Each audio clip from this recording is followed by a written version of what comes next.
les mit sous sa tête, et se coucha dans ce lieu pour dormir, le secret de la Nukva, pour lui donner du plaisir, de sorte que même les pierres de construction étaient agréables pour s'y attarder. 43. Rabbi Tchak a pleuré et s'est réjoui. Il a dit, ces perles sont entre tes mains. Comment pourrais-je ne pas vous suivre? Ils répondirent, vous suivrez votre propre chemin, et nous entrerons dans la ville pour assister aux noces de mon fils. Rabbi Tchak dit, maintenant, je dois aller mon chemin, car il a vu qu'ils ne voulaient pas qu'il marche plus loin avec eux. Il a présenté leurs paroles à Rabbi Shimon, qui a dit, assurément, ils ont bien parlé. Et tout ce qui a été dit de Yaakov a été dit du Saint, béni soit-il. Rabbin Shimon dit, ces paroles viennent des descendants de Rabbi Tzadok, l'invalide. Pourquoi l'appelait-on invalide? Parce qu'il a jeûné pendant 40 ans pour Jérusalem, afin qu'elle ne soit pas détruite de son vivant. Il avait l'habitude de trouver des secrets suprêmes dans chaque mot de la Torah, et il a pavé en eux un chemin sur lequel les enfants du monde peuvent vivre selon ses enseignements.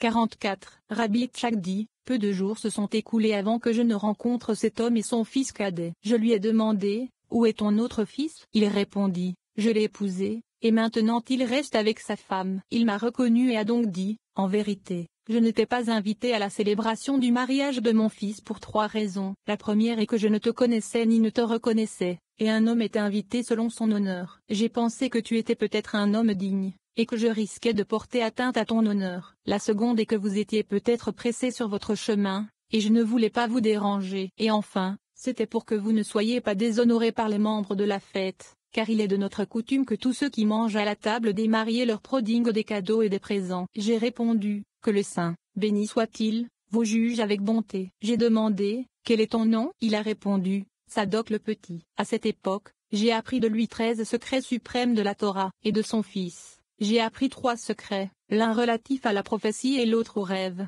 ce qui signifie qu'il a appris de lui 3 secrets sur la différence entre la prophétie et le rêve.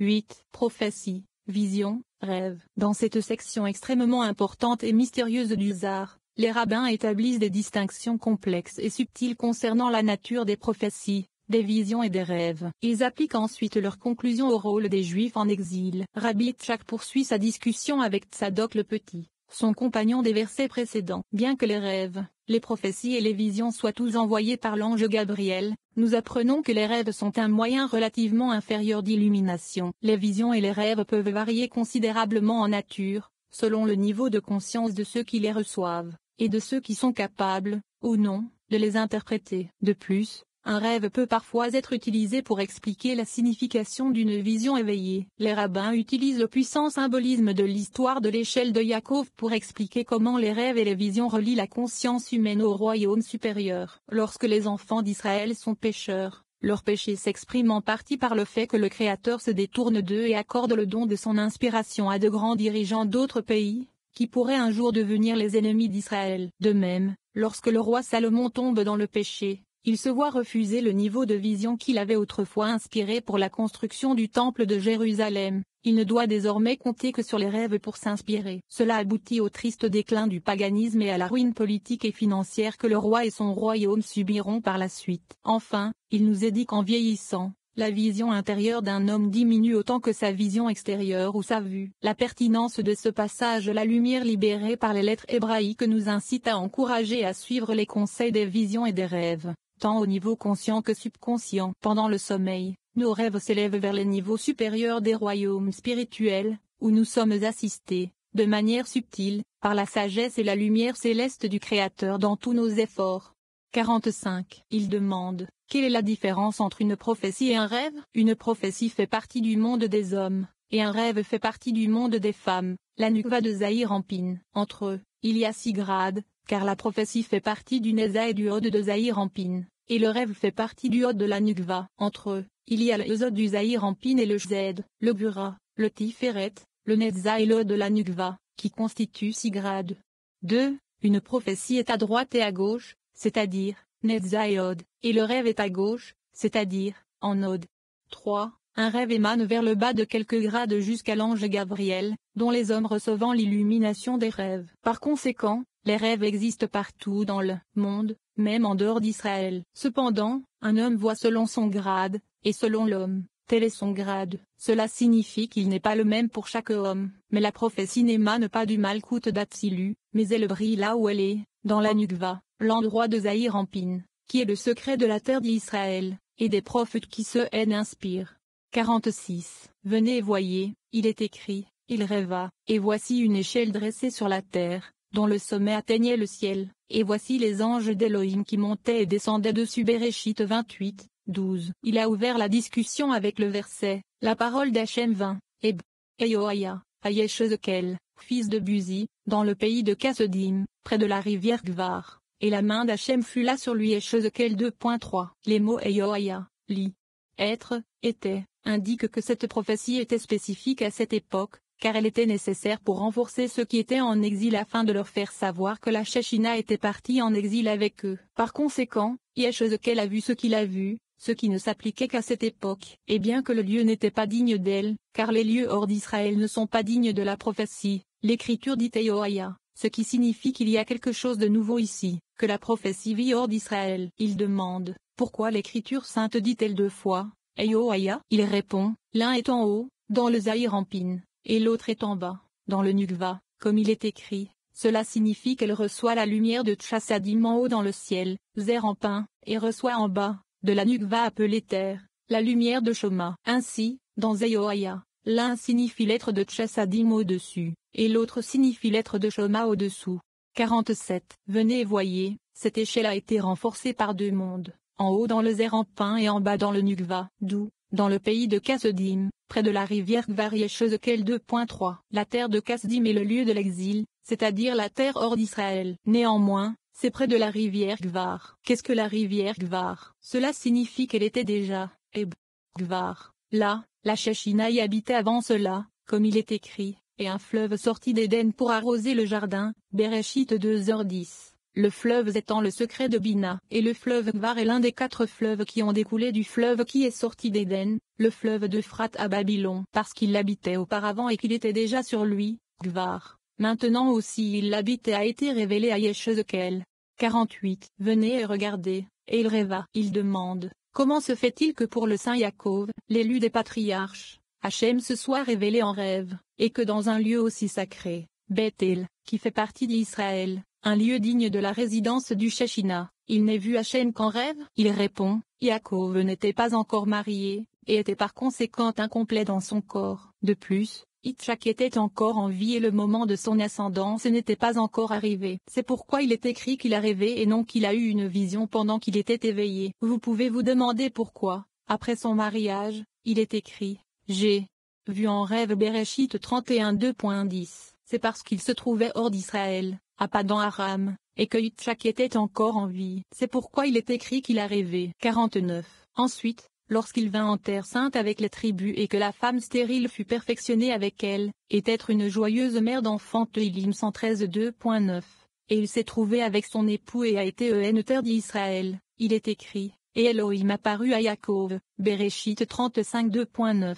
Et Elohim parla à Israël dans la vision de la nuit. Bereshit 46 2.2. Aucun rêve n'a été mentionné ici parce qu'il était d'un autre grade, supérieur, digne de tenir une vision en étant éveillé. 50. Voici, un rêve vient de Gabriel, et un rêve est 6 grades inférieur à une prophétie. Cela signifie que Gabriel reçoit le rêve du haut de la Nukva, qui est le 6e grade de la prophétie, et les gens le reçoivent par l'intermédiaire de Gabriel. Une vision est reçue du grade de la créature vivante, qui gouverne la nuit. Car la vision est la Nukva, le Zahir Ampin à société anonyme place actuelle, dont il est dit, et elle se lève aussi alors qu'il fait encore nuit. Michelet 31 2.15. Il s'agit donc d'une vision pendant l'éveil, et non d'un rêve. Vous pouvez contester qu'il est écrit, et dit, Gabriel, fait comprendre à cet homme la vision, et Mara, Daniel 8h16, et par conséquent, on pourra conclure qu'une vision est aussi reçue de Gabriel. Il répond, certes, il en est ainsi, mais une vision n'est pas claire et un rêve est plus précis. Par conséquent, le rêve explique ce qui n'est pas clair dans la vision. Ainsi, Gabriel, qui est responsable des rêves,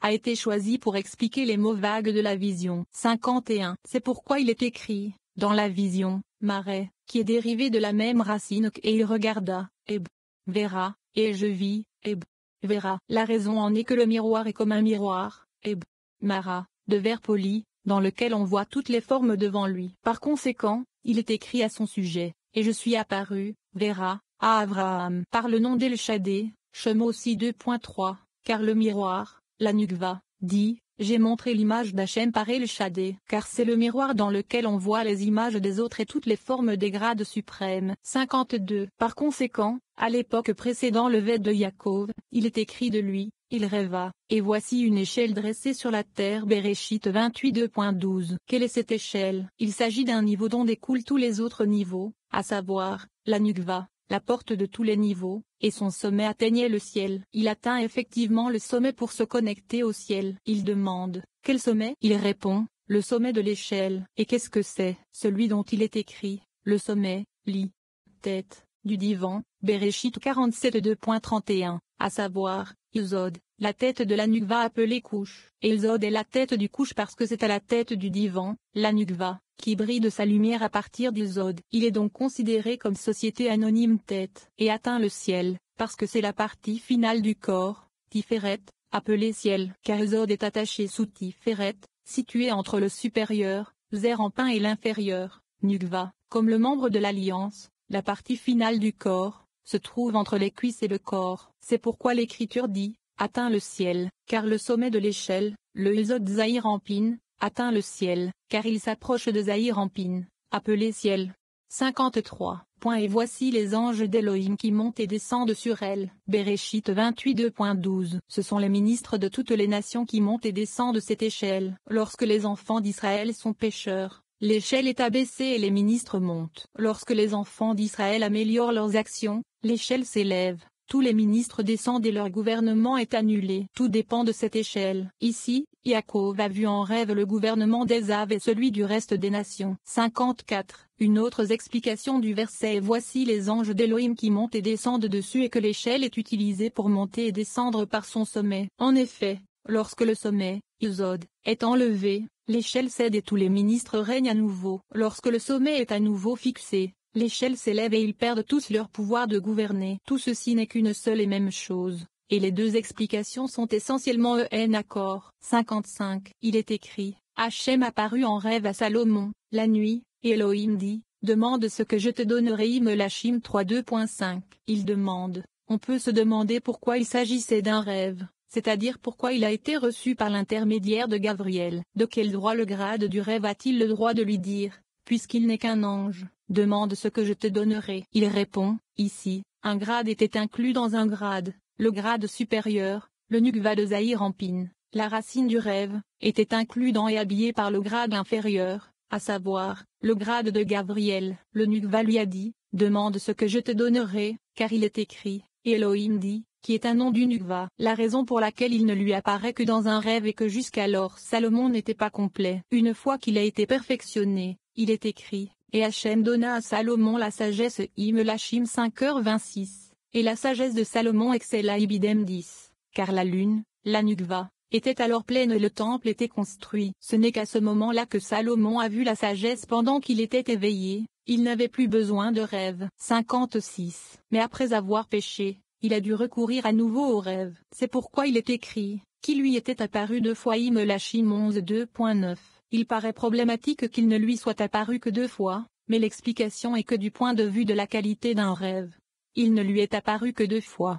57. Avec tout cela, le niveau de rêve de Salomon était supérieur au niveau de rêve de tous les autres hommes, y compris un niveau dans un autre niveau. La vision à l'état de veille, qui est la Nukva, était incluse dans la vision en rêve, qui est le niveau de Gabriel. À la fin de ses jours, le grade de rêve était considérablement obscurci. C'est pourquoi l'Écriture lui rappelle les 2 rêves qui brillaient sur lui, comme il est écrit, Elohim d'Israël qui lui était apparu 2 fois. Cela s'est produit parce qu'il a péché et que la lune, la Nukva, a commencé à décroître, parce qu'il n'a pas respecté la Sainte Alliance et a poursuivi des femmes étrangères. C'est la condition que le Saint, béni soit-il, a donnée à David, comme il est écrit, si tes enfants gardent mon alliance, leurs enfants s'assiéront aussi sur ton trône pour toujours. Tuilim 132 2.12.